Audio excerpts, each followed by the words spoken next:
مساء الخير على كل الناس اللي بتتابعنا، اللي من داخل مصر وخارج مصر، كل الناس على راسي من فوق، كل الناس اللي بتشترك معانا جديد على دماغي من فوق. وبشكر الناس اللي بتدينا لايكات واللي بتهتم معانا بالفيديوهات بتاعتنا، كل الناس على دماغي من فوق.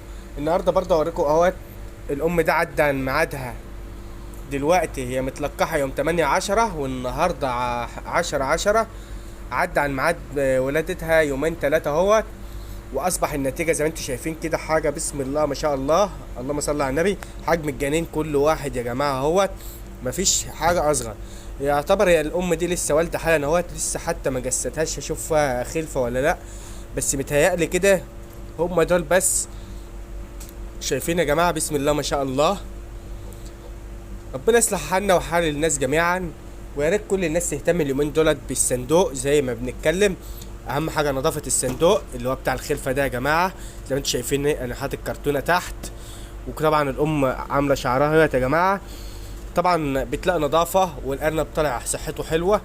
فانا عايز كل الناس تهتم وكل الناس تاخد بالها. فالموضوع ده لازم تهتموا بيه شويه. واشوفكم ان شاء الله في الفيديو الجاي.